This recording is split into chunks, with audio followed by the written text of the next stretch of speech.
These mics stay on the whole time, no matter what you do with the button, they're on the whole time.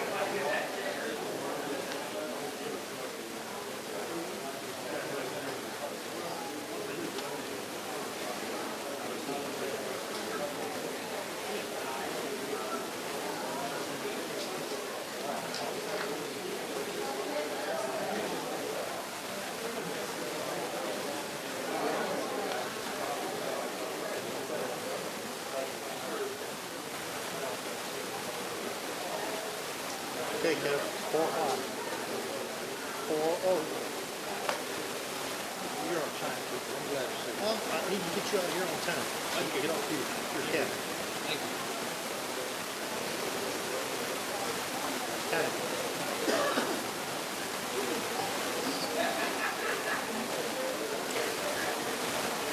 Yep, I got 4 o'clock too.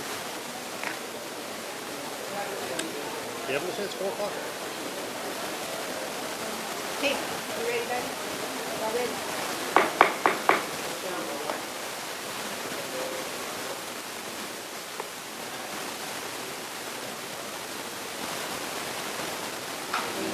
You would stand for the invocation, please. Father, we thank you for the opportunity to come here this evening and meet with the citizens of the county and the board here. And we just ask for your guidance, your direction, help us to make decisions and do what's best for Walton County. In your name we pray. I pledge allegiance to the flag of the United States of America and to the republic for which it stands, one nation, under God, indivisible, with liberty and justice for all.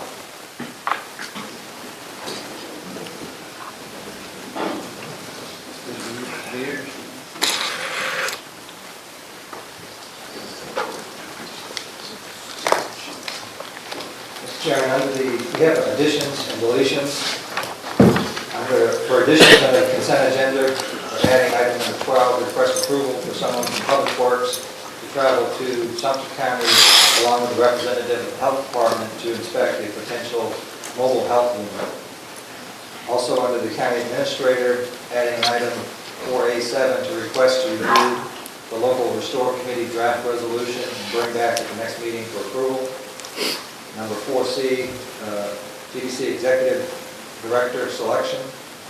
And under the County Attorney, item number 6, in addition, request approval of a contract with Huntston, Brooks, and Smith for specialized representation and legal advice in the areas of labor and employment law. And we had 2 deletions. Under the County Administrator, item 4A6, restore road projects. And under the County Attorney, discussion and request to release the lien of real property described as Lot 4, Eagles Landing at Inlet Beach. Motion to approve the additions and deletions. Second. Motion second. All those in favor? Aye. Opposed? Motion carries. Motion to approve the consent agenda? Second. Motion second. All those in favor? Aye. Opposed? Motion carries. Mr. Chairman, the first up we have is Mr. Chris Hawley is here from the Florida Association of Counties. He's their Executive Director, and he's here to discuss the county administrative selection process and how they might be of assistance to Walton County. Good afternoon. It's a pleasure to be back in the commission chambers and specifically this one. I know y'all have hosted several meetings, regional meetings that we've had here, 4 meetings that we've had here. You're always a gracious host. So I'm here to, I know I've talked individually with most of y'all, and so what I say will sound familiar. This is a labor of love on my behalf. Many of you know I spent 13 years as administrator in a county next door to you. Gary was part of my staff. I see Pat Blackshear, who you stole from me years ago, and Sandy Launch, who was my assistant in the audience. So I feel like I'm kind of back home. I'm going to call this a courageous conversation because some of it you may not want to hear from me. I don't know. I spent 30 years in the profession of managing cities and counties, and I'm passionate about what I think is a good form of government for counties, and that's the commission administrator form. I served as a president of the Florida City County Managers Association for a year, and I currently help with the affiliate in our organization, which is all the county administrators and managers from around Florida. And we've been working for over 2 years on a project of grave concern to us, and that is the profession in Florida. I can't tell you in the past several years how many administrators, managers have left Florida, how many administrative managers have been asked to leave. The economy has had a major impact on county government, on city government, on all government, because the resources aren't there, and the job that you have had to do to trim budgets, reduce staff, provide services with less has been difficult, and it puts a lot of stress on the system, and certainly it does on your manager. And I know that this county has gone through a few managers in the past few years, and so I don't want you to be offended by anything I say, but this group of managers wants to help. We want to help. It's not a new process.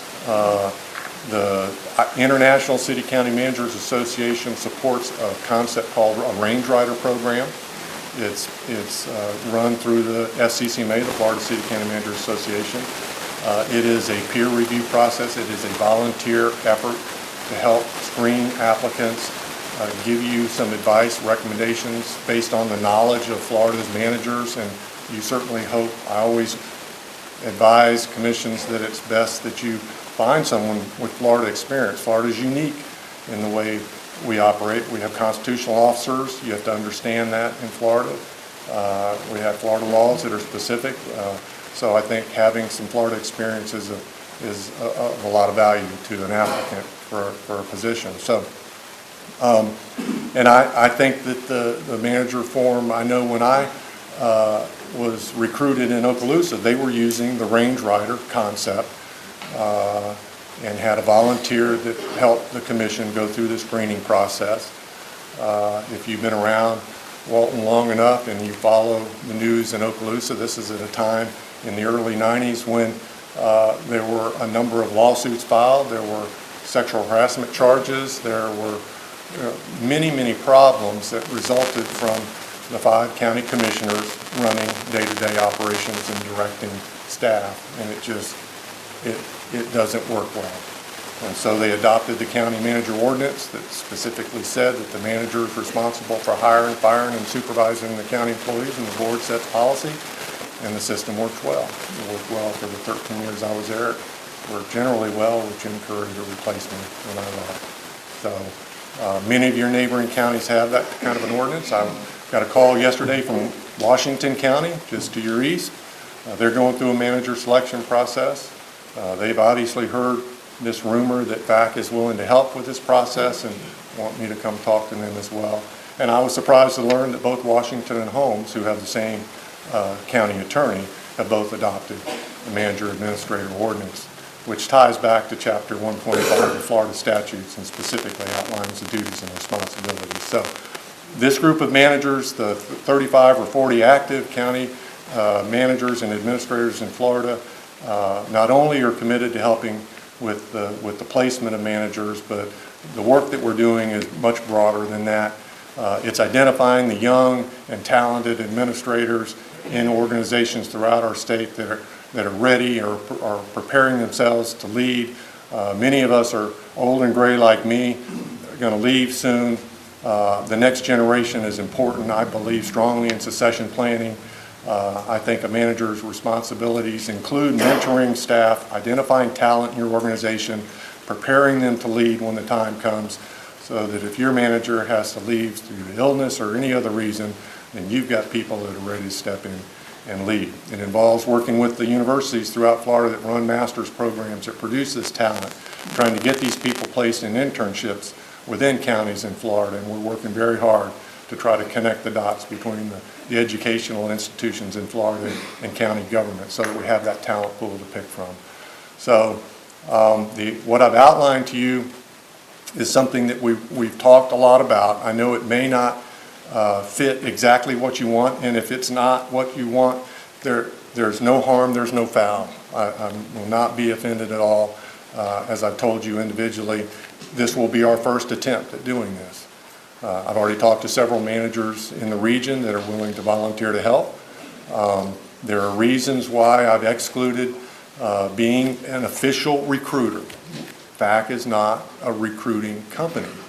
We're a member service organization. We're your association of counties, and we're here to support you. There are some legal reasons why we've deferred in terms of where public records lie. I want the public to be able to get access to all the information, so I want it to lie here in the county. I don't want to be responsible. I know that you've had concerns about background checks, and you want to make sure that there's a proper vetting of candidates and that the talent that you get to pick from, somebody's looked to make sure that there's no secrets. There's ways of doing that, but I don't have the liability insurance and other things that are necessary like a professional recruiter would have, that if he makes a recommendation to you that doesn't pan out, you're going to go back to him and he's going to be in trouble. I don't want to be in trouble with you, to be honest with you. So I probably said generally what I want to say. We're here to help. Walton is at a point, I think, where maybe Okaloosa was a while back. You've got a very bright future. Economy's picking up. South end of the county is going to start growing again. I'm well aware that you've got the north-south, as I had, in Okaloosa between Fort Walton and Destin and Crestview, the county seat. You got to keep all residents happy. You got to provide services equally to all citizens of Walton County, and you need a professional manager to do that and to build a team that will serve your residents the right way and support you and give you the kind of advice and recommendations that you expect and want in order to do your job. So let me quit talking and see if I've made any sense, and if you have questions that you want to ask of me. Well, Mr. Holly, I guess I do have a question. Are you suggesting that we go out and hire a headhunter instead of using FAC? I'm saying if you want a professional recruiter, there are professional recruiters out there. I'm not a professional recruiter. I'm not a recruiting company. I'm your association. I think we can help in the way I've outlined. I think we can execute a plan that's similar to the Range Rider program. The problem with the Range Rider program, there are no county administrators or former county administrators that are there. And it's primarily operated by city folks, and there's nothing wrong with city folks, but county families just a little different. And I think you're better served by having county administrators and county managers that look at this talent pool, and they know the talent in Florida. There's a conference next week in Orlando. There'll be a couple of hundred county and city managers there. It's a great opportunity to do some recruiting for this position. I strongly encourage and talk to your staff about getting a notice out quickly, getting it posted on the FCCMA website, so that I plan on being at that meeting and having staff at that meeting. Some of the managers that I've talked to about helping with the placement of a manager here will be at that meeting, and so there's some good work that could be done next week while they're all in Orlando together. One of the things that I am concerned about is that we will be able to do background checks. I want that to be paramount, that whether it's y'all or a headhunter or whatever, that we can do background checks, so we're not. One of the tools that are used frequently, and I was talking to some of your folks about a former manager and what happened when he went down south. When I was recruited to go to Okaloosa, a representative of Okaloosa came to Suwannee County where I was managing and spent a couple of days in that community. And you'll learn a lot by visiting with people, talking to the Chamber of Commerce, going to the constitutional officers, having a chat with them. So there's ways of going into a community and finding out what a candidate's made of and whether there are problems with that candidate. You can only go so far with background checks in terms of law enforcement record and things like that. But if you really want to find out, you probably need to go to where that person's worked and talk to some folks. One of the things too is I spoke with Nan McGinnis, and she said that we have the ability to do the background checks in-house. So I don't think that's a big issue. But I would like someone who knows the business like FAC, knows all the players, because evidently they all know each other, and they all, some have been different places around the state. And I like the idea of having somebody out there kind of looking out for Walton County and then bringing some people back for us to look at and interview and spend some time with. I think one of the things we need to do is spend some time with these folks when we interview them. An hour is just not enough. I agree. Any other questions? What is it you need from us? Well, I think we sent over an agreement. So if you're willing to sign that one, we'll go to work. I think that, I know I briefed individually, I probably should cover the dollars that are in there. I mentioned to y'all, it's our first one, so I picked a number, I picked a low one, what I thought was a low one, it's $5,000. It's my intent to give half of that to the manager's affiliate, in fact, so that they can bring good training to our annual conference next month in Tampa, all day Thursday. County managers and administrators will be huddled up, getting trained, talking to each other about problems. I want that training to be of high quality, and I'd like to see half of these dollars go. Again, it's all about building the profession. It's about investing in the future of Florida's management, and I don't want to oversell it, but I'm very passionate about it. My last 2 years or so working in the public sector, I want to make sure I make a mark in this area. Mr. Hawley, unless I overlooked it in the agreement, and this is, I guess, to determine what the board's feelings are on this, once you've reached out, done what you looked at, how many do we want brought back as a recommendation for the interview and selection process? 5? 5? That's good. 5? Top 5? 5? Is that, because it, We can do it a couple of ways. We can narrow it down to a smaller number, if you want to be kind of part of the screening, we can bring 10 and then you can go to 5. We can bring 5 and you work from there. But I think you need to get to 5 because you're probably going to lose 1 or 2 possibly in there, and you want at least 3, when you get down to the wire.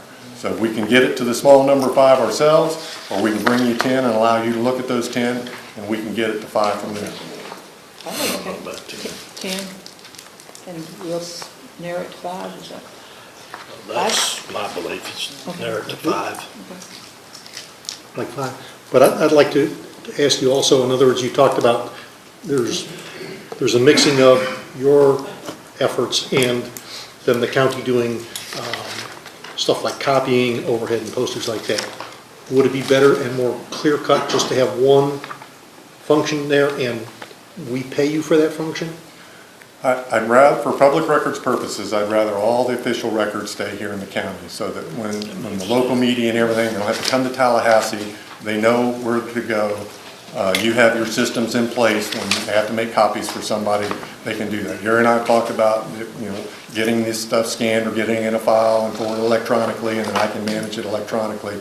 But that's the way we talked. We talked a little bit about the ad, a little bit of a nuance on the ad, which I know you want to do this. We talked about trying to do it in 90 days, so we split that in half and did kind of an open period for 6 weeks.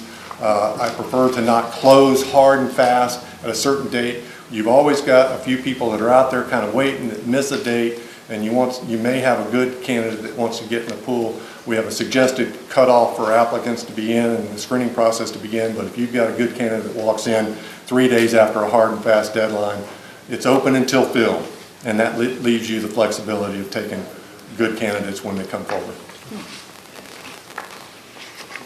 Mr. Chairman, I'll make a motion that we approve the contract for Florida Association of Counties for administrative consulting, and to come back with 5 recommended candidates for us to interview and screen. Second. Any other questions? Have a motion second. All those in favor? Aye. Opposed? Motion carried. We'll go to work. Thank you. Thank you, Mr. Hall. Thank you.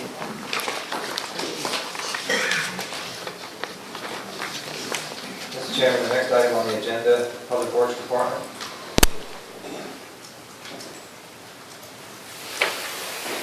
Good evening, Commissioners. The first item I have tonight is a LAP agreement for the County Road 2 paved shoulders project. This is the third and final segment of a 3-phase project.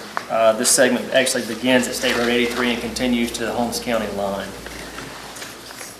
Again, for clarification, because in a moment I'll be talking about the other two projects. So anyway, we request that the board authorize signature of this agreement, and that will allow us to move forward with the future advertisement of the CEI and the design, and the construction services. Any questions? Motion to approve. Second. Got a motion second, all those in favor? Aye. Opposed, motion carries. Thank you. The next item I have is the approval of the negotiations as directed by the board. I believe 2 commission meetings ago, the board directed staff to begin negotiations with Preble Ridge on phases 1 and 2 of the aforementioned County Road 2 paved shoulder project. It's a safety improvement project, and again, that is through the LAP system. But I request the board to approve signature of the contract upon legal review and drafting of that final contract in the amount of a lump sum $473,351.20 to Preble Ridge Engineering. Motion to approve. Second. Motion second, all those in favor? Aye. Opposed, motion carries. I believe Billy McKee will be doing the next. Good evening, Commissioners. I'm here tonight to request to fill in a vacant seat on the Coastal Dune Lakes Advisory Board. We had an applicant for a volunteer position, Miss Lynn Naismith, Eleanor Lynn Naismith. She meets the qualifications for that particular position, which is to live within a half mile of the lake. So that's the only candidate we have right now that meets the qualifications for one of the on-lake positions. Any questions? Motion to approve. Second. Motion second, all those in favor? Aye. Opposed, motion carries. Thank you. Billy, how many vacancies do we have left on that board? Is there any? Right now, there's another vacancy, and it's another on-lake vacancy. So It's there's a person who lives within a half a mile of the We lake? need someone, yes ma'am, that lives on the lake. Okay. And I think you'll be having another one soon. I met with Marcia Anderson this afternoon, and she said one of the gentlemen on board is moving to Texas, so you're probably going to have another one before too long. Okay. So We if have anyone 2 other is applicants interested- right now. We have their applications that's expressed an interest, and one of those would probably fulfill that position, but the other, both of them, they don't fulfill the on-lake positions. Okay, 1/2 a mile, okay.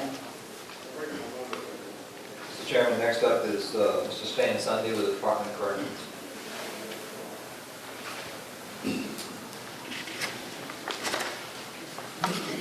Good evening, Commissioners. We are requesting that you approve a 90-day contract extension to our current pharmacy services agreement with Diamond Drugs. We're currently in the RFP process, have not completed it yet. This will just allow us time to complete that RFP. Major, is that mainly because during that time our former county attorney was ill and may have not been able to do what we needed to have done at that? Yes, and the contract date slipped up on us. Contract ends May 18th. The last day for questions on the in response to the RFP is May 16th. Last day to respond to the RFP is May 30th. So 90 days is more than ample time to give us time to complete the process. But to your question, Commissioner, yes. Thank you. Any questions? Motion to approve. Second. Motion second, all those in favor? Aye. Opposed, motion carries. Thank you. Mr. Chairman, the next item is under administration. We have Larry Jones, our special projects coordinator, has been working on several items, and I believe he passed out, or part of your packet with some things to fill out, and then turn into the clerk so that what goes up. And we'll talk about those as we go through each item.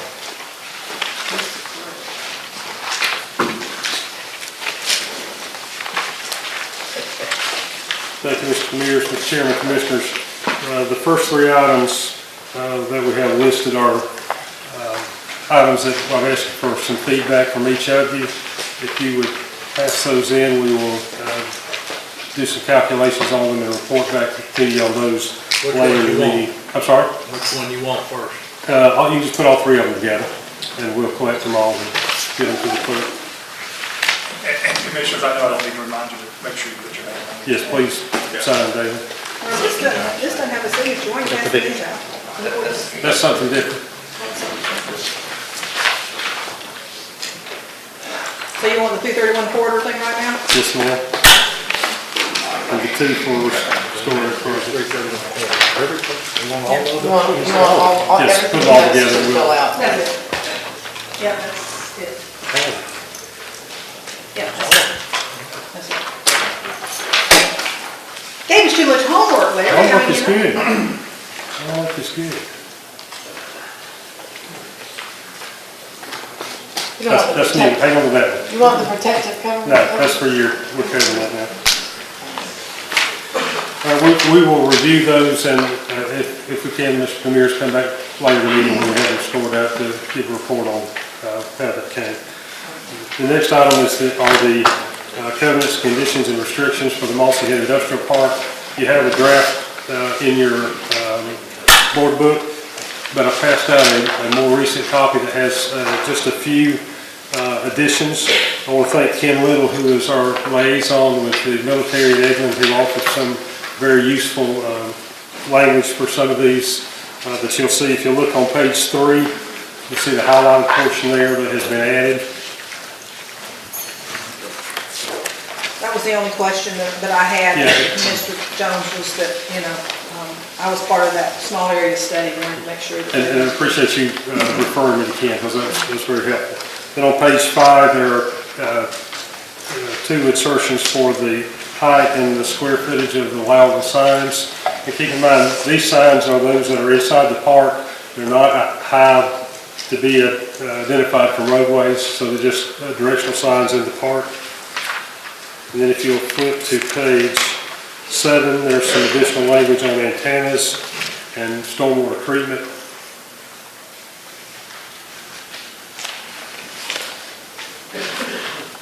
And then the last change is on page 9 that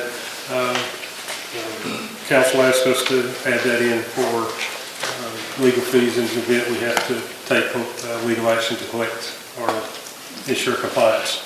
And So- Commissioners, this will, I'm sorry, Go ahead. this will not be code enforcement type enforcement. This will be the county directly to the individual renter. If there's a violation, we send them a notice and then we sue them if they don't correct it. Mr. Jones? Yes, sir. On your last, on page 9 there, it'd be the 3rd line from the bottom. It's reasonable attorney fees and costs, isn't it, from the tenant, not courts? Probably my bad. I sent him the language, so. You see the line? But I'll take the heat for it. That was my fault, Commissioner. Cost would be correct. Okay. Right here. Oh, okay. And cost. So if there are no other questions or comments, Mr. Chairman, we would ask that the board adopt these as presented. Motion to approve? Second. Motion second, all those in favor? Aye. Opposed, motion carried. I must say it was hard not to vote then, so it's a little different. Actually, I thought about it when I was starting to come here. I thought, I wonder if there was ever a time that Mr. Enfield was here that I was mean to him. Because if I did, I was very sorry.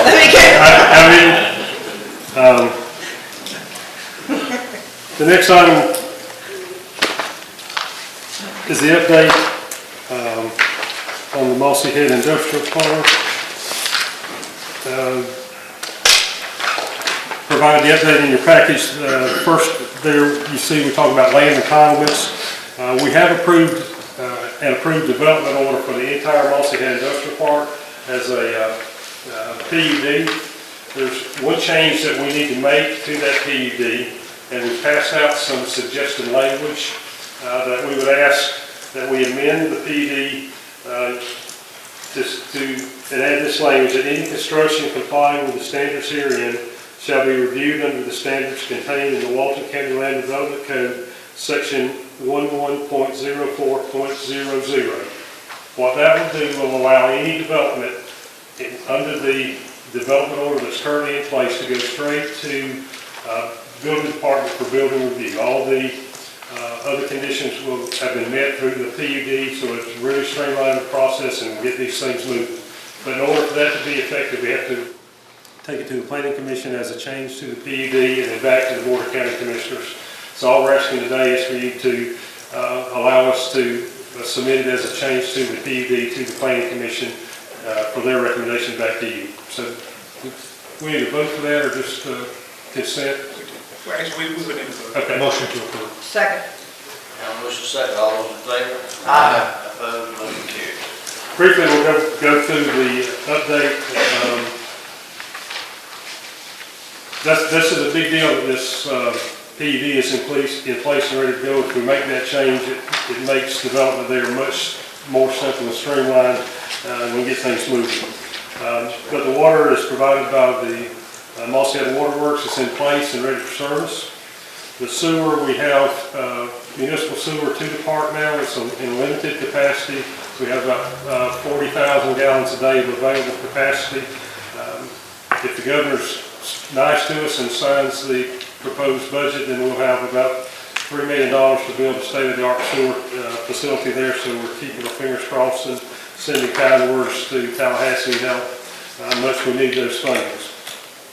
Stormwater, the stormwater master plan for the entire park has been approved and it's permitted and it's ready to be constructed. The only thing that hasn't been done is where the individual lots will connect into that stormwater system. So that's some very minor changes that will need to be made. The roadways, the connections on State Roads 285 are complete. The west main roadway is complete. The east main roadway has been cleared, designed, engineered, and ready for construction. The feeder roads are yet to be determined based on the final configuration of the lots and the tenant needs. One of the big decisions we're going to have coming up is working with Chelco to engineer and design power through the park. If we go overhead, the entire park we can service for about $300,000. If we go underground, it's about $1 million. So we're continuing talks with Chelco to bring that down any way we can. We don't know how successful we will be. We will need to expend a few funds in the near future to get power to the entrance of the park. It's going to be somewhere in the $20,000 to $25,000 range. But that's before we even start deciding how it's going to feed to the rest of the park system. Phone service is provided by CenturyLink. They have fiber service now on 285. The only thing they lack is the design and engineering to run into the east and west corridors of the park. Bright House does not have cable there yet. There's a possibility that it may be there at some point in the near future. Gas is available from the city of Phoenix Springs. I already serviced the DCRV Center. And the last update was the covenants, conditions, and restrictions which you had just approved. So any questions on where we are in Mossy Head? Any questions?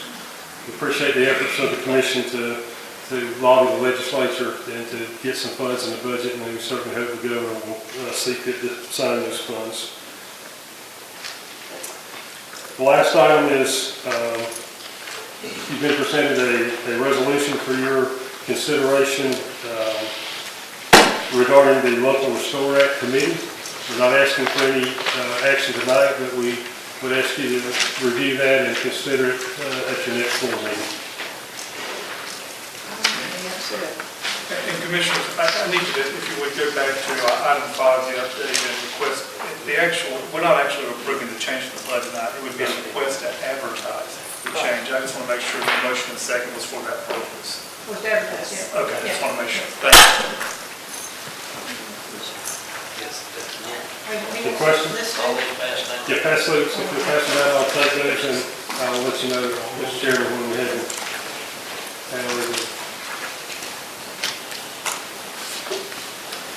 Thank you, Mr. Jones. That's a lot of work in a short amount of time to get on the job. Well, thank you. It's been a pleasure. Is that everyone's? I appreciate it.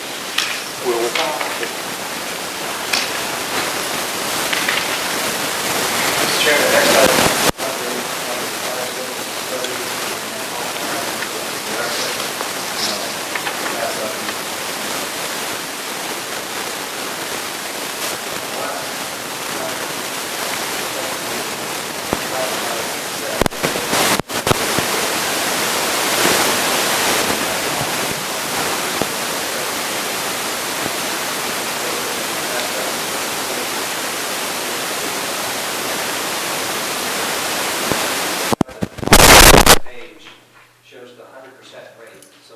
charging the 100% rate, which is $379 per house, then that's what the rates would be for vacant land.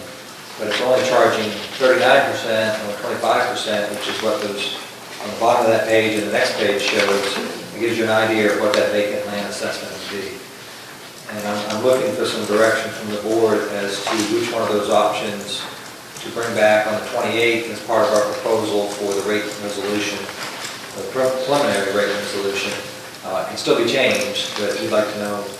Yeah, my understanding was that at this hearing, we were going to give the public an update on the study, because the update was given into FUNIAC last, I think, 2 weeks ago.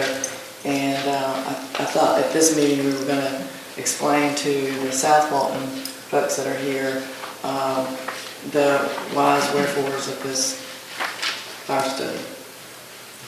I didn't know I had that direction from that meeting. I have people from GSG here as well as the attorney is here as well. Well, I think someone should give an update on the current status of fire protection. Because this is going to affect a lot of people. Like I said, I don't believe I had direction from the last board meeting to make that presentation. I can go through it quickly. If somebody here from GSG that could maybe assist me in this. The last rate study that has been done was back in 2003 through 2004. This is kind of impromptu because we weren't Well, prepared to do this is what we talked about at the meeting that we had in my office. And remember, I said, can we have an explanation at the South Walton meeting as well? And everyone said yes. So that's what this is. Okay. Do you want me to go through the whole presentation? quickly, but I mean, I don't have any. I think just capsulize, explain, Okay. what was done and how we came to these numbers. Sure. A little history on your current assessment program. It was implemented in 97, 98. It was updated again in 2003 and then again in 2007. And the county asked us to update it again this year. It's recommended to be updated about every 3 to 5 years. Your rates, your $25 residential rates have been the same since it was implemented in 1997. And so I think you're looking at updating. Make note that increasing. that's North Walton rates.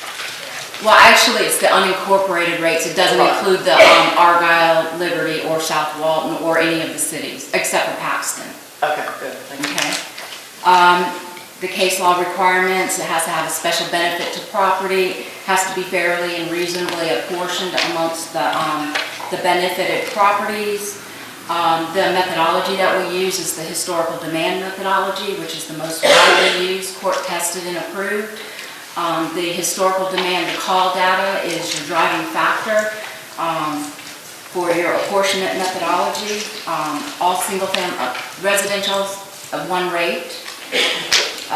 We looked at the data components, first of all, the service delivery to see if you provide EMS, because the courts have said you cannot fund EMS services through a fire assessment program. You do have ALS with transport, so therefore we had to isolate the EMS calls and the EMS budget portion. We developed your accessible budget by isolating the EMS cost out of there. Then we developed a cost apportionment, which is basically your historical demand. Your call data, we looked at what properties were demanding the services from your fire department. And then we developed the preliminary assessment roll, which looks at the parcel data. Currently, you have services provided in the county through the Walton County Fire Rescue, which is the unincorporated area, and the city of Paxton. You have your South Walton Fire District, which is not in this assessment program. You have your Liberty Fire District, which is not in this assessment program. You have your Argyle Fire District, which is not in this assessment program. Your city of Defuniak Springs, your city of Freeport, and Eglin Air Force Base. The only one that's in this study is for the unincorporated Walton County Fire Rescue. Essentially, we took your $7,343,000 fire department budget for fiscal year 13, and after isolating the EMS costs, it was about $4.3 million that you could assess out of your expenditures. We would offset it by revenues, but there are no fire protection revenues. And then we added miscellaneous assessment expenditures because you can recoup those. So your final budget is about $4.8 million, which you can fund through a fire assessment program. Your cost apportionment, your demand, 74.77% of your demand is because of residential. So 74.77% of whatever budget you decide to fund needs to be paid for by residential. Institutional was 6.77%, land 13.23%, commercial 4.92%, and industrial warehouse 0.31%. So that proportion, no matter what part of your budget you want to fund, has to stay the same. You can't pick and choose, who you want to fund. So essentially, about $3.6 million of your total assessable budget that you could fund would be funded through residential, $236,782 through commercial, $14,800 industrial warehouse, $325,575 for institutional, and land is $636,350. Your partial apportionment is how we assign the units to the property. Actually, it's the buildings and the property. Residential is based on a per dwelling unit. For each dwelling unit on the property is a dwelling unit charge. Non-residential is based on the per square footage. And land is at, we had originally said 160 acres is a per parcel, and anything over 160 acres would be a per acre. These are the options that you have on that sheet. You can look at the different, how they're gonna, how it would impact. Scenario 1 is per acre. If you charge everyone on a per acre, it would be $3.24 an acre. And this is at the 100% rates. The 100% rates for residential is $379. That would be the maximum that you could fund. Again, you're at $25, so I'm not sure you'd go that high. But scenario 2 is the scenario that we presented you originally, and that would be $53.30 a parcel. And scenario 3 is actually with a 10 acre per parcel, and then every acre after 10 acres is on a per acre. And that would be $45.19 for the parcel, and then 69 cents per acre. And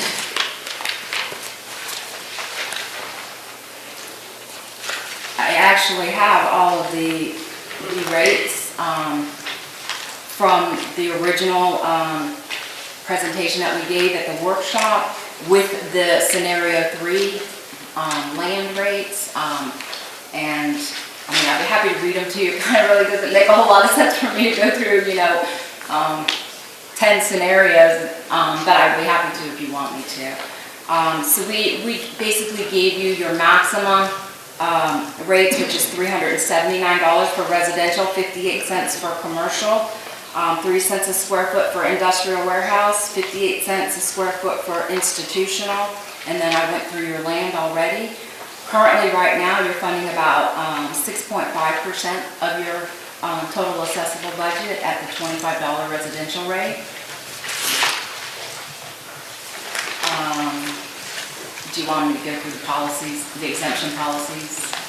No, I just wanted the people that were here today to understand, what we were looking at and what we were getting ready to vote on, because it's, it's going to, the taxpayers pay for the fire assessment through their taxes, and Currently, right now, whatever's not funded through the assessment program gets funded through the general fund. right, and so 6.5% is now being funded by the taxpayers. And what we're trying to do is bump that up to a more equitable percentage, I think, spreading that across the unincorporated areas, including land. We never charged for land before. Correct. So, But they are putting a big demand on your fire services. yeah, and I they think need it to showed show that it was second in demand. So I just wanted the folks here to understand, and if they wanted additional information and all the numbers, they would be able to access that. So, thank you. Do you need me anymore? Thank you.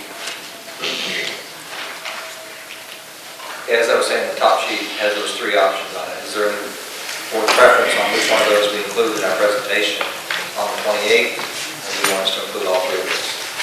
Well, Mr. Chairman, as far as my belief on this thing, I think we should do the 25% rate as listed in here, with the understanding that the two independent fire districts in the north end would have to also match that. And if they're failure to do so, there would be no additional funding in the future to supplant them, and we'll give them 1 year to have their referendum and vote with their personnel, their residents in that district. I have a question for you, Mr. Chapman. The two independent districts in the north end, if they on their own decide that they don't need that level in order to be self-sufficient, shouldn't we just be asking them to do whatever you need to do? If they came to us and said, look, I don't need any reason, I can be self-sufficient, we'd say, fine. But I don't know that we would want to say we're going to penalize you if you don't match the county. Because No, if you're going to be self-sufficient, do what you need to do to be that way. That's what I'm saying. Okay. As long as they're self-sufficient, and if they can do it for 30 in lieu of 25, whatever it is. Okay. I just don't want to continue to supplant their budgets whenever they're independent We're not, status. So your we're motion? not voting, we're not voting on this. I think the last We're giving meeting, Direction. well, the last meeting, I think the direction was to bring something back that was maybe 25% for next year's notice, but it could go up to 39%. I think we need to be responsible and keep phasing this in. It's not just, okay, we get to this point and stop. We need to recognize that for almost 2 decades, we've let this slide, and we need to start phasing it in a little bit at a time. Yeah, And this is a big step, even going to 25%. And I think I have that direction priority. What I needed direction on was the vacant land. Which of those three scenarios, 1, 2, Well, or 3? if you look at scenario one, if you own 1 acre, you only pay $3. But in scenario 2 and 3, you're paying $53, and in scenario 3, you're paying $45. That's at the 100% rate, though. Right, exactly. But, okay, well, it didn't make that real clear. If you look on the second page, it shows you what it would be at 25%. Mr. Chapman, that's what I understand you to be suggesting? What's that? That they go to the 25% rate for the land one? Yeah. Is that your I would concur. motion? I would concur. No, it's a But necessary under motion. option 1, 2, or 3, because 1, 2, or 3 is different ways of calculating it. There's only one option on page 2. That's option 3. Option 3, yeah. Scenario 3. Scenario 3. So that's the preference? We'll prepare it that way. You can still change it if you want to. Also, the next page on that update that I've given you, you had asked for. So I think there's some comments on that from the audience, I think. Yes, sir. This is just direction for us to prepare the Correct. paperwork for it. Right, but whatever you prepare is going to be fairly reviewed as the thing that everybody wants to do, and we haven't really decided on that yet, so. Good evening. For the record, my name is Bob Hudson.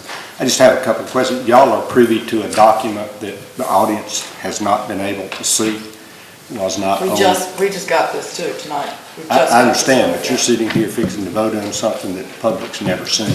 We're not voting. We're not voting. It was my understanding that you were being asked by Mr. Demers to say which one of those three options you wanted to be presented on the 28th, which effectively eliminates 2 of the options. Exactly. Yeah, that was my point, was that, we're not voting, but yet we're giving suggestions to be able to You look are at in only effect those options. eliminating 2 of the Yeah. options at this Yeah. point in time, the way I understood it. Now, if Mr. Demers says, no, just tell me 1, 2, 3, I'm kind of in the dark as to, if the process is not to eliminate 2 of the options, I don't know why we're discussing it, is my point. Second question that I have, at the workshop, there was discussion about 2 other issues, and is there any update on that in I the, think that's what he's doing. What's next? I'm sorry? That's what he's got next. The other issues. Oh, I'm sorry. I'll come back.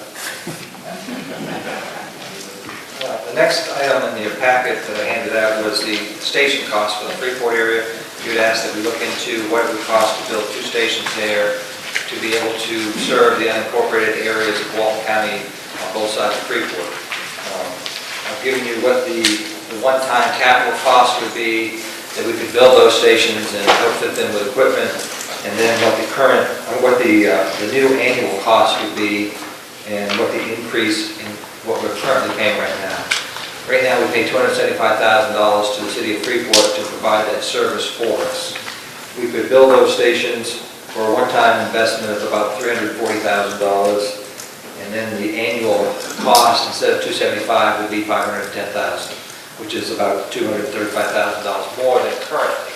Now, we will also be increasing the fees from $25 to, say, $95, so there'll be more revenue coming in as well.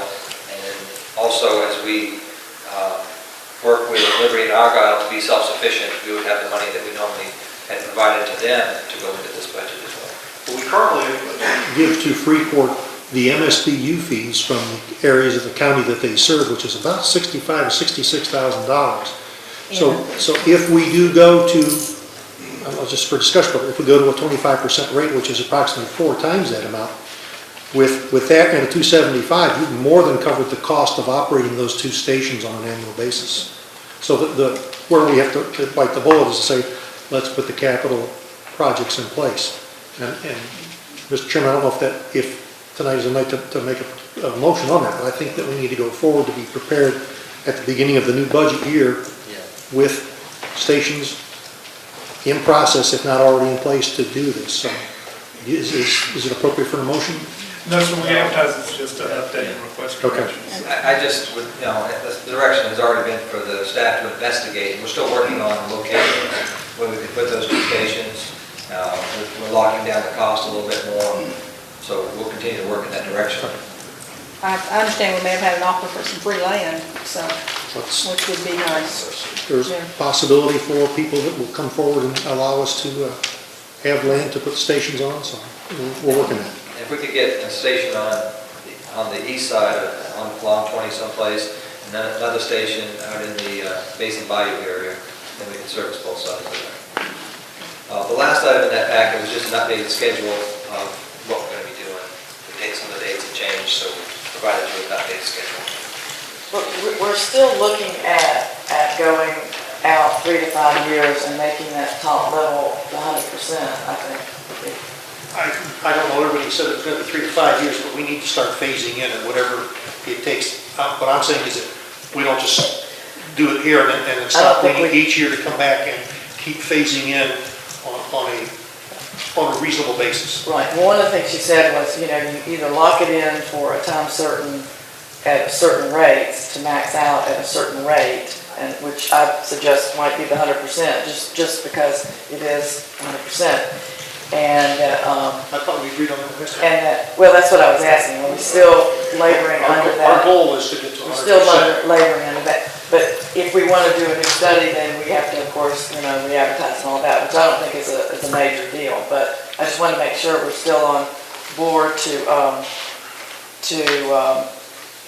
not lock in, from $25 to $95 for the next another 10 years or so. That the county's going to change drastically in the next 5 years, and the fire demands are going to really go up. So, and I would agree. I think we need to continue to and not just lock in for one time. But I think at the last meeting we agreed that the cap we would say was 100%. Now that doesn't. It's going to take some time to get there, but don't lock us into this and say, okay, come back and look at it. Yeah. But there was no period of time. Was there land? Was it like 5 years or whatever? It's just. Lynn Hoshihara for the record, and there is no set time. It's just the maximum that you notice it for is the max that you can go without having to renotice. I may have misunderstood the direction from the board that we were setting it at the 25% rate for next year, and then the maximum notice would be at 39.5%. But if I'm understanding the board correctly, you're saying the max to notice should be 100%? Well, I think that was still being kicked around by the board last, I don't think we decided on it. I think, my understanding was that we wanted to let people know that if the board had gone with 100%, this is what it could have gone to. And that sometime in the future, we're looking to phase to get them step by step by step. We haven't done it for almost 2 decades, so we're going to be doing it in increments. But I think that at the floor, we said, Yeah. it was 25%. I think we started there, yeah. And then I think for our first notice, just for our first notice, it would be between 25% of total cost and 39.5% of total cost to get the first notice out there. But I thought, Commissioner Meadows is correct that ultimately we're looking to get at some point down the road. And the only difference there would be if you were to notice it at a max of 39.5, then anytime the board wanted to go beyond that, you would have to renotice. But if you... Well, I think the idea about putting the 100% was there so that we wouldn't have to renotice. We could go to 39, or we could go to 42, or we could go, but, we could go to the top limit, but it would be available. I think the public needs to know that what they've been spending $25 a year on is really costing on a per basis $370-some. They need to know that. Yeah. I think at some time in the future, and I don't mean this year, but I mean, as we start the phase, we're heading toward that. But at a minimum, I believe, we were talking about going to the 25% rate as our first step. Yeah, yeah. Okay. Yeah. So I'm not sure how you need to do your cap numbers. Well, and you can do it either way. I guess you could cap it at 100%. The only thing is you don't have to do another fire study unless you want, it's going to look at changing these rates. And 379 is the cap unless we have another study in the future. Right, and then every year you'll be asked to adopt an annual assessment resolution. And I think that's reasonable, because people, that right now they're getting a $379 a year value they've been getting it for $25 a year. Now it's going to be $95 a year, but everyone needs to understand that it is coming out of your ad valorem taxes, and should they pay the rate that it's actually costing us, then there is an opportunity that we could lower the millage rate, as we talked about last time. So that was my point, is that let's don't shut any doors at 39%, because the value that they're actually getting is $380 a year. Yes, sir. I think we also need to take into consideration a lot of folks that live in the north end of this county. Yeah, it's $379 if we went to 100%. But recently I looked at a piece of property that was on the south end of the county in Miramar Beach that was assessed after homestead exemption, etc., at 180. And with the millage that's presently on, they're only paying $180 for fire protection. And we're asking somebody with a mobile home on an acre of land to pay $370-something. I don't think that's fair to those up there. They need to pay, I understand that. They're using the service or may use the service. But I cannot, in good conscience, go with something where we're really, those in the north end, and as I mentioned at the last meeting, there's a significant number of folks in the north end of the county that don't pay any taxes whatsoever. The only benefit we get from them is these fire assessments. And I'm really concerned that if we ever got to that 100%, we're really going to be impacting a lot of people that are just working from day to day trying to get by. Which does, by the way, one of the things that we were talking about the workshop that we tasked them with was talking about hardship exemption and what kind of language and level. I don't know if you had something new or updated about that question as well. Right, we have prepared the hardship exemption language to include in the initial assessment resolution. I guess one direction we could ask the board for is we would set the criteria based on the local HUD income levels. There are 3 options. There's low income, very low income, and extremely low income. As an example, using a family of 4, low income would be those making under $47,000 for low income for a family of 4. Very low income would be a family of 4 making less than $29,000, and extremely low income would be a family of 4 bringing in an income less than $17,000 a year. And so we've included hardship, the provision, hardship exemption provision in the resolution, and would like some direction from the board as to which level of income we'd want to set that at.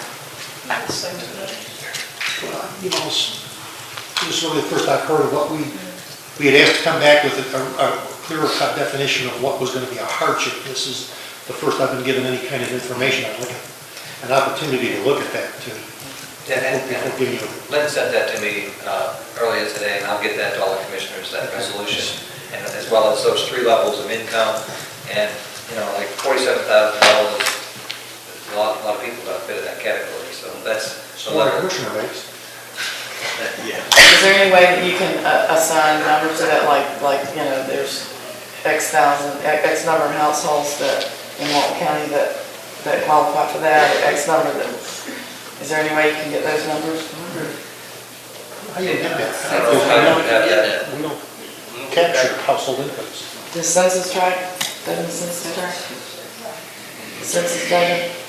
That's just a, I don't know. yeah, I think It's fair to say that the second level of what, you have low, very low, And extremely low, extremely low. It's, you know, seems like to me the one in the middle would be a happy medium. You know. And the definition for the low income is really just based on the local HUD data. But we'll be happy to provide the hardship exemption provision to all the commissioners. And too, I would like to add that, you know, there are also people in South Walton who $389 would be a hit too as well. So it's not split north and south here. We're all one county. There are people in South Walton who actually live here and who actually, this would hurt as well. So I just wanted to add that comment. Any other questions? I have the direction that I need to prepare for the 28th. Once again, Bob Hudson, you did cover 2 of the issues of there. Bill, you did pique my curiosity. How many do you think live within the North Walton Fire and Rescue that do not pay any taxes, any property tax? How many? I'd heard at one time about 40%. Well, there are exactly 780 people, homes, that the taxable value of their home minus the exemptions that they have mean they pay $0. In addition to that, there are an additional 90 people who their tax bill falls under the $10 limit and you forgive those taxes. So where you said 40%, nowhere close. Well, I'm going to tell you But that was brought there up. are 780 households that pay nothing for the county government in Walton County. And now you're saying they will pay nothing, or some portion of them will pay nothing for fire protection. So my question is, why are you exempting by hardship totally when they're currently paying $25?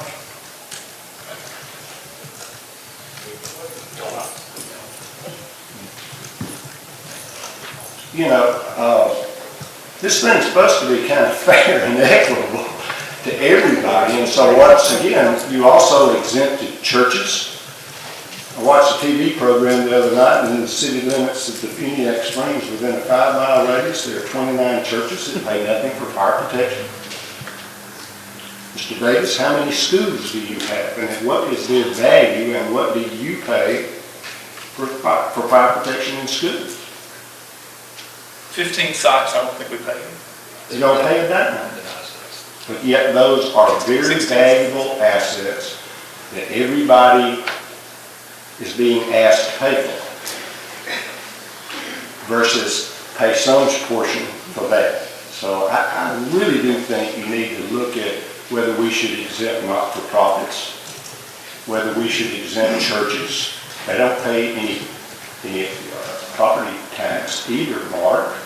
So what I'm saying is one of the things that you have is, if it burns to the ground, Sarah, as you said, what's it worth? there should be some charge for that fire protection, in my opinion, because it's not like the people who go to church, they're paying for police protection. But who's paying to protect their building in the event of fire? So I think you should look at that, and it appears like we're on this track to go on to 28 with something that has a hardship exemption. Folks, I'm telling you, at some point in time, somebody's going to come at you and say, this is not fair and equitable.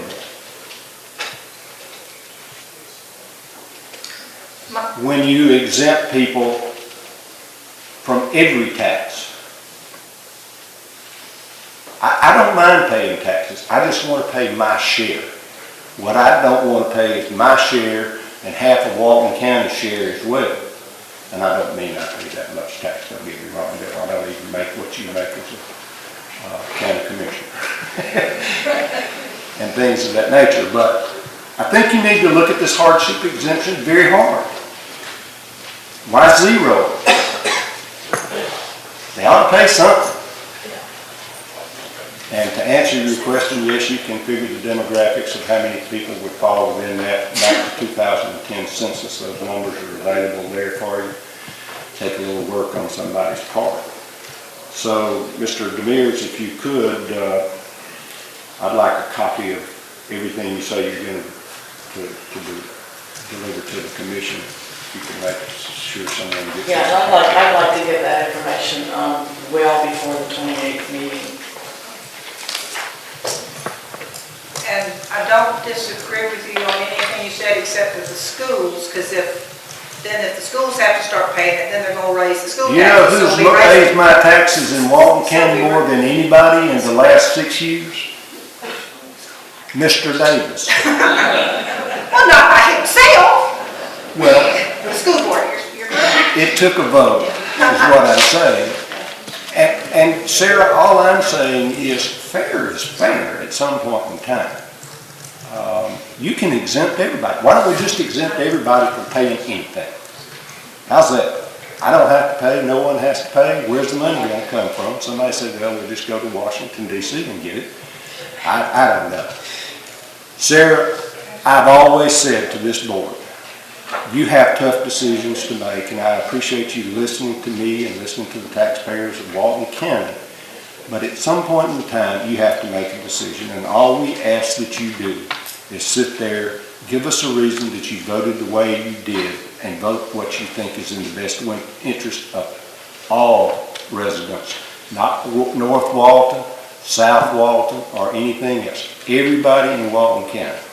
What's the best thing for all of us to do? Thank you.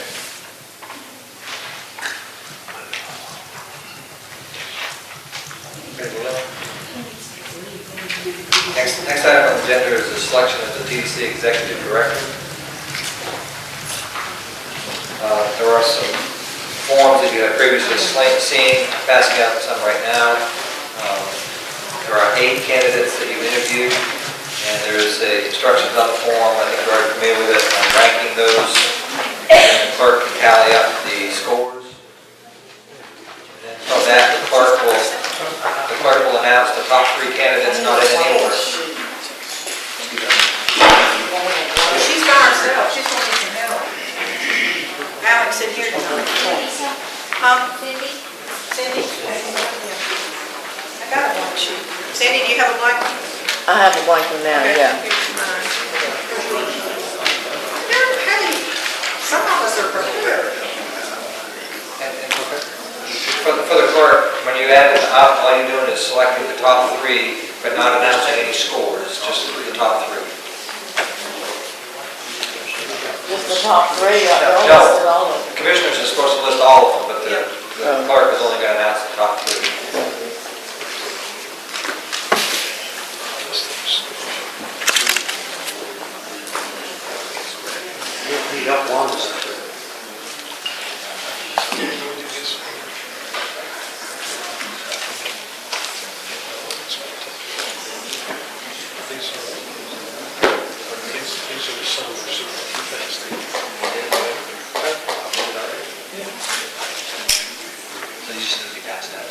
Well,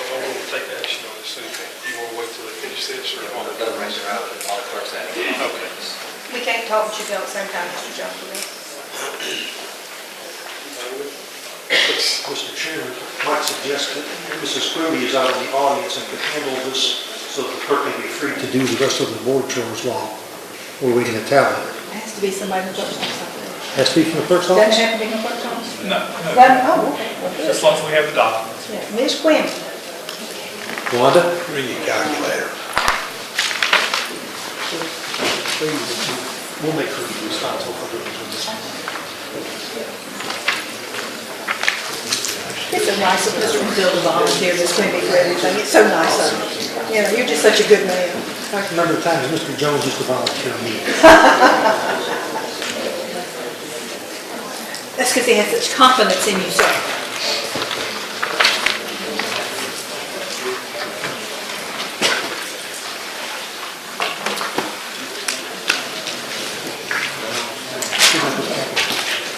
Good luck with the package. Pass her down.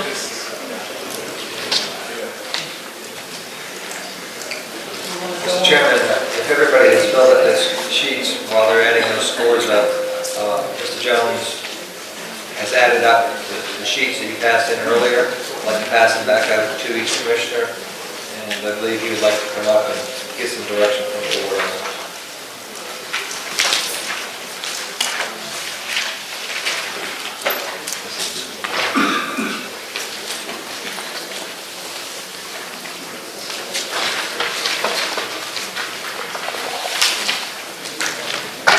It's fine. How many of these? Should be three. Which one we gonna start on? Mr. Jones? Sir? Which one we gonna start on? 331. Okay. Okay.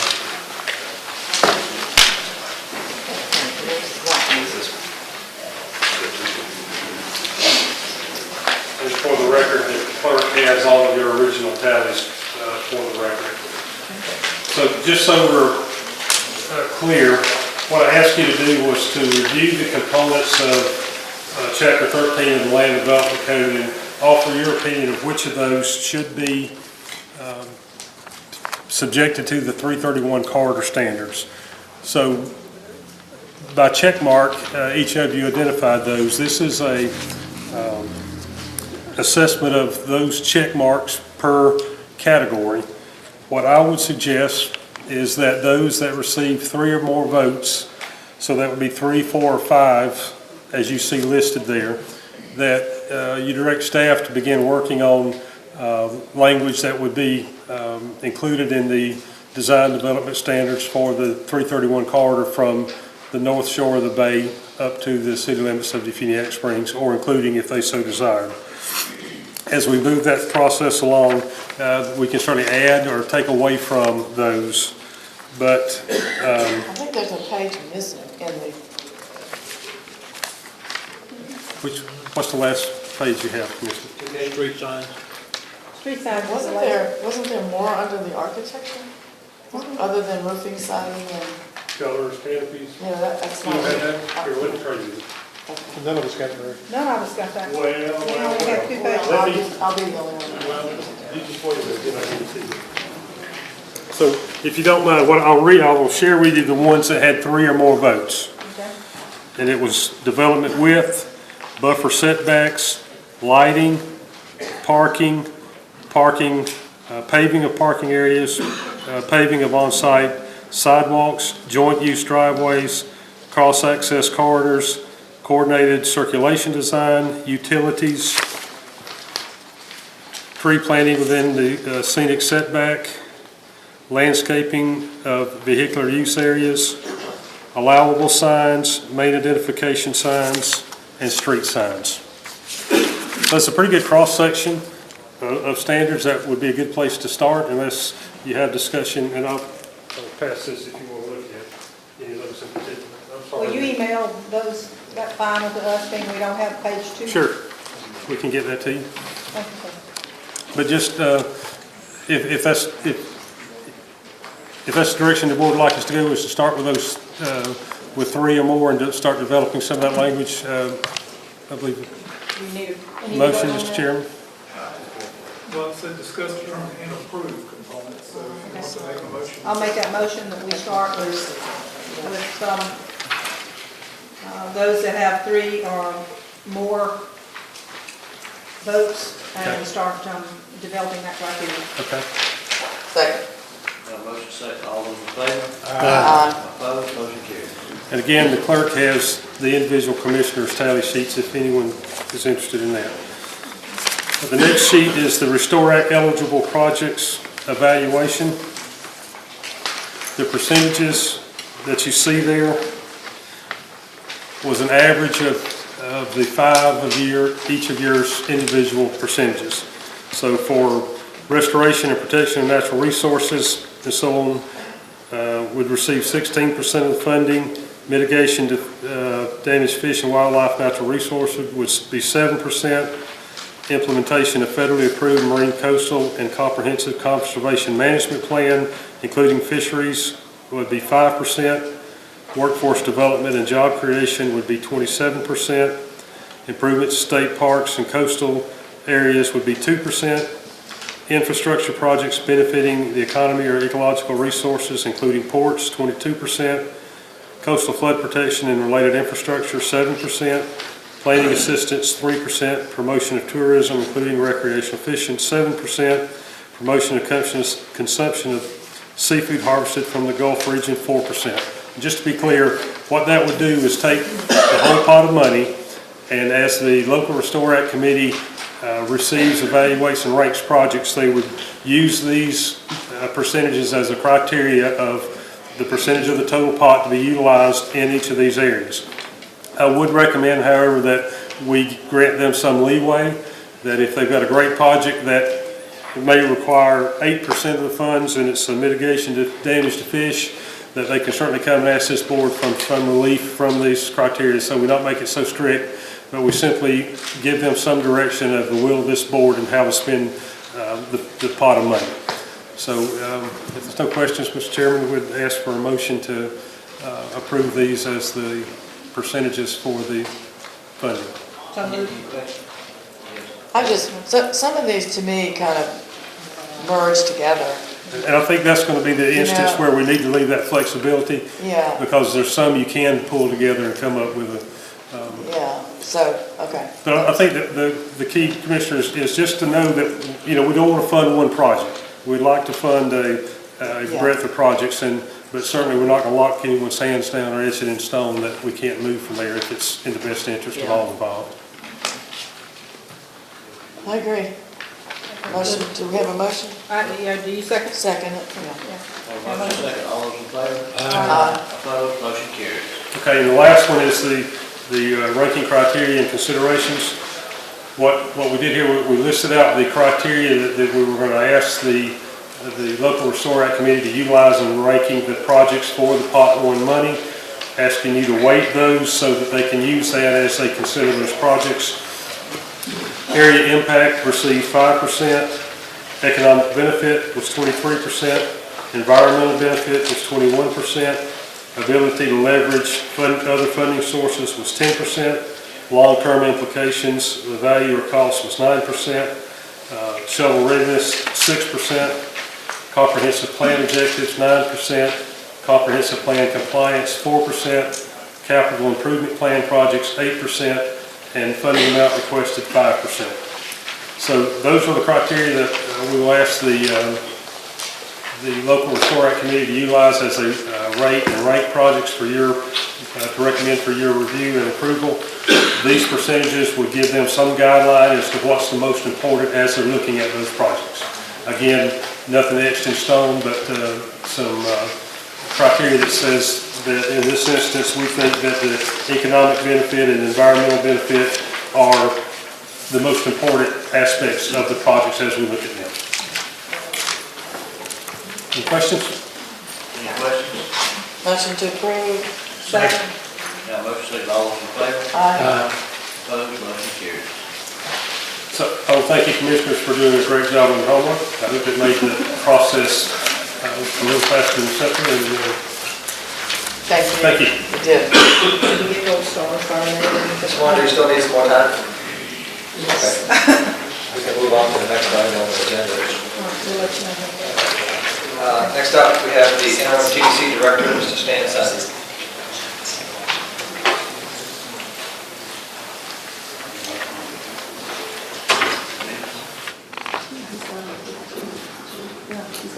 Mr. Chairman, the first item on our agenda is the Coastal Management Services RFQ. We had 2 responses to the RFQ. An evaluation team met and reviewed both of those responses and rated both firms. This went before the TDC Advisory Council this morning, and the TDC Advisory Council would like to recommend that the BCC authorize us to move forward to begin contract negotiations with the top-ranked firm. Any questions? Motion to approve. Second. Have a motion second, all those in favor? Aye. Opposed, motion carries. Second item is a new standard operating procedure for the TDC, and Ms. Pamela Watkins is going to present that to you. For the record, I am Pamela Watkins, Director of Sales and Special Events, as well as Director of the Visitor Center. In your packets, you should have received an SOP for brochure distribution for the Visitor Center. If approved, this will be a guideline to go by to receive brochures into the Visitor Center with regards to accommodations, shopping, dining activities, so that we have a good ratio in there for our visitors. And what did you really change in here? Can you kind of just briefly? Or is this all new? It's all new? It's mainly Okay. new, yes. Okay. Okay. Yeah, I didn't have any comments. Motion to approve. Second. Have a motion second, all those in favor? Aye. Opposed, motion carries. Okay, that was easy. Thank you. Thank you. Thank you, Commissioners. The first item is a request for you to approve an engagement agreement with Rumberger, Kirk, and Caldwell. We are, as you may be aware, seeking attorney fees in a lawsuit.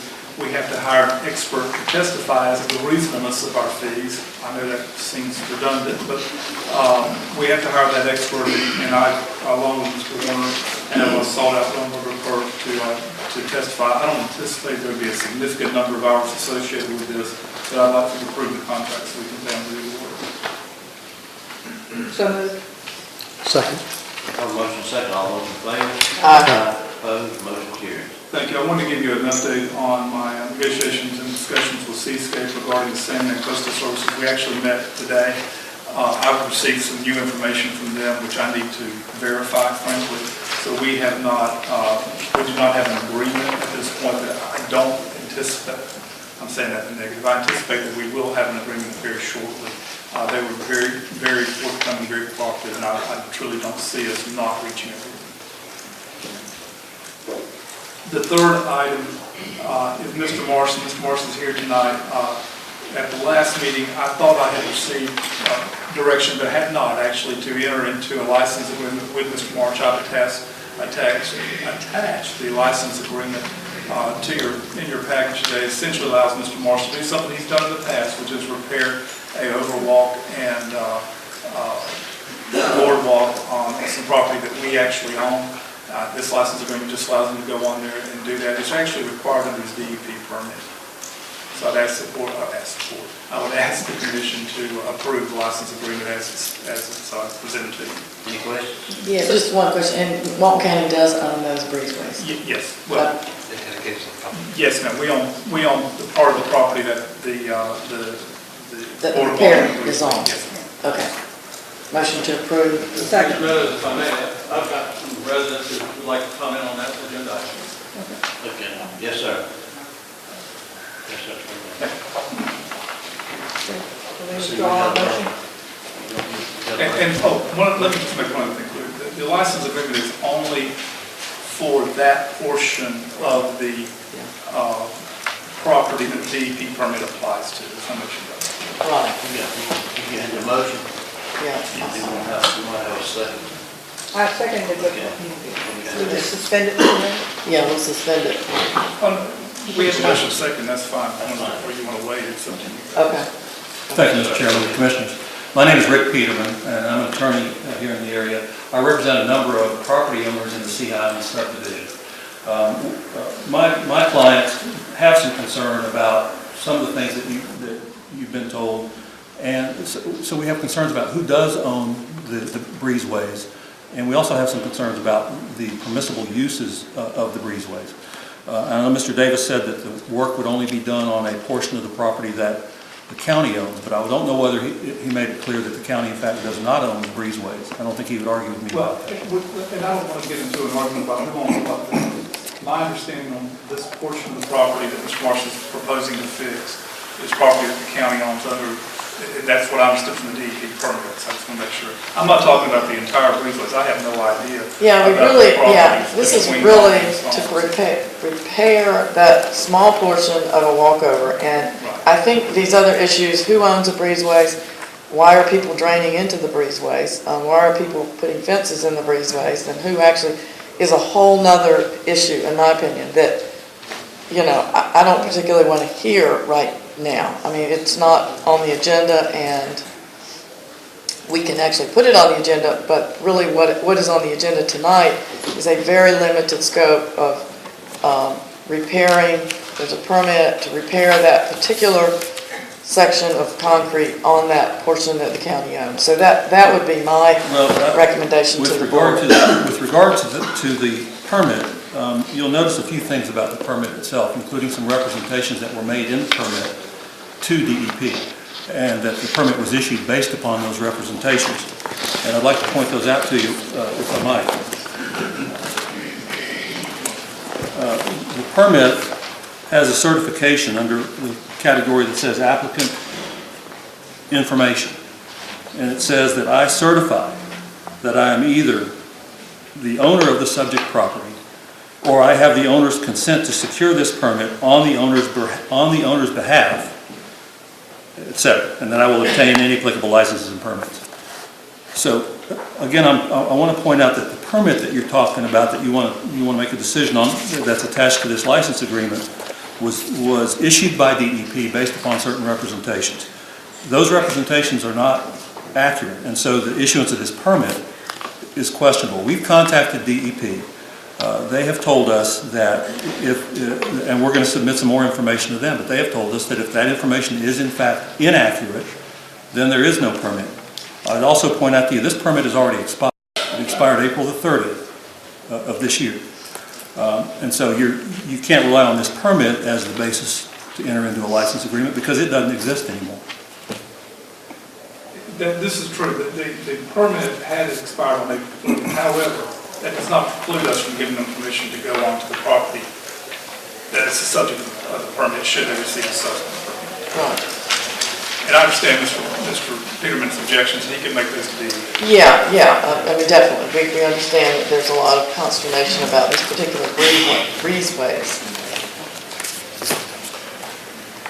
That's really what I wanted to present to you. I do have some residents, some other owners in the subdivision who would also like to address you, particularly Mr. Heidel, and he's here. Well, you know, and I guess again, if we want to take up this issue about who owns the breezeways and what can be done in the breezeways and all that kind of thing, I think that needs to be put on another agenda, and then everyone can come forward and give their testimony and what have you, because right now we're just trying to get a piece of little concrete fixed so that somebody doesn't trip and fall and sue the county. For clarity, and maybe I'm misspeaking here because I don't know the details, but I don't think it's a piece of concrete. I think we're talking about a permanent structure being built on this property, which was originally built or repaired on the same sort of incorrect information that was provided to DEP in 2006.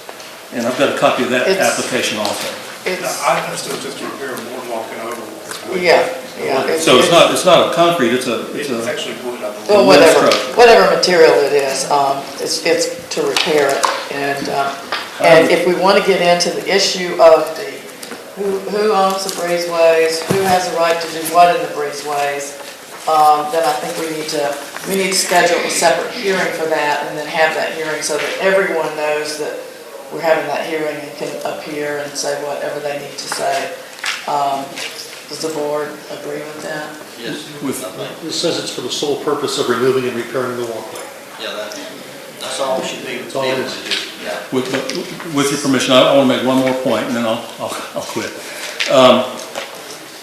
Repairing an existing walkway.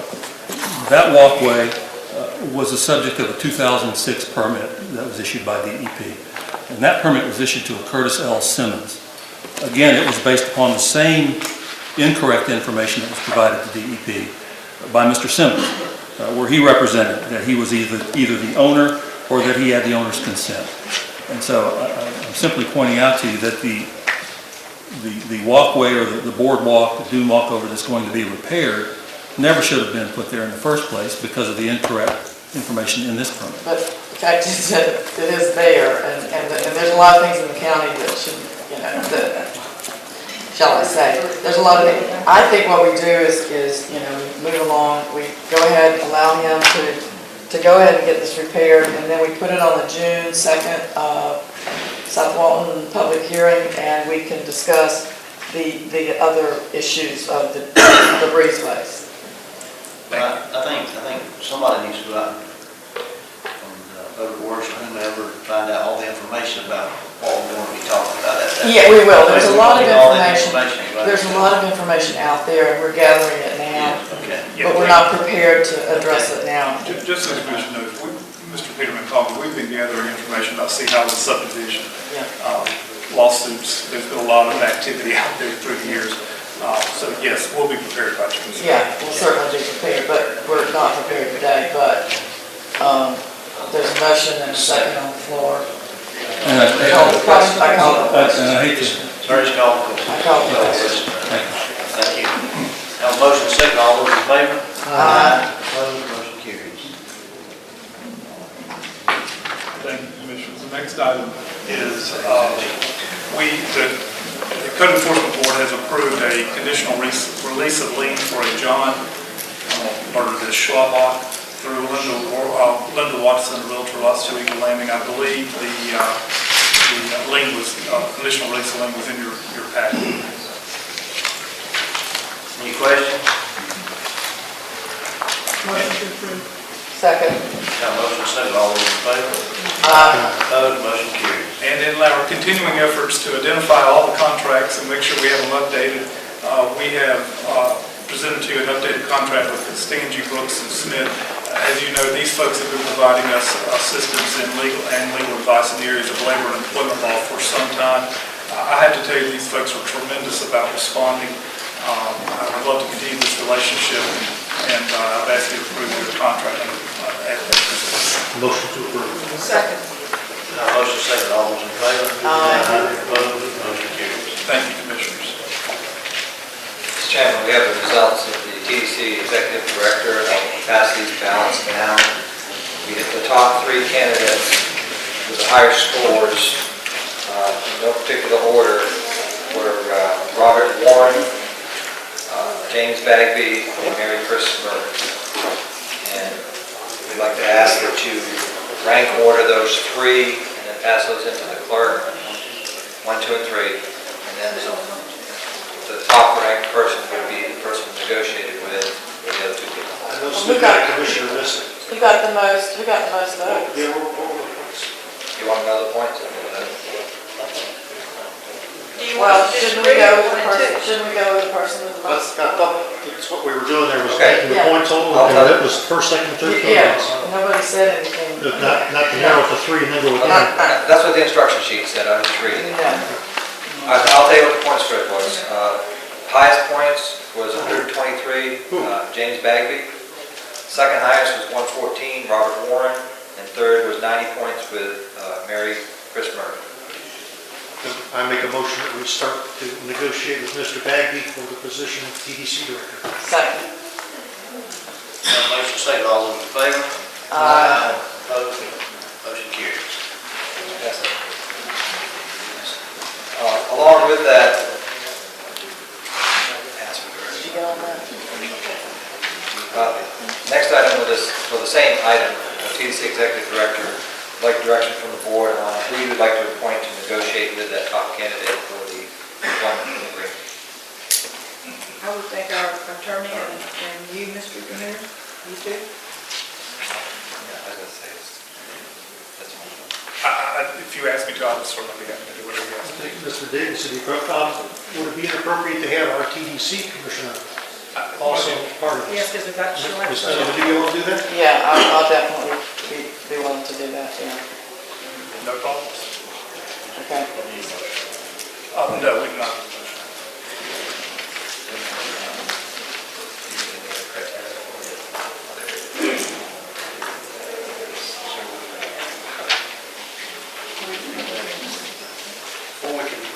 We're going to take a short break before we start the public hearing. About 10 minutes.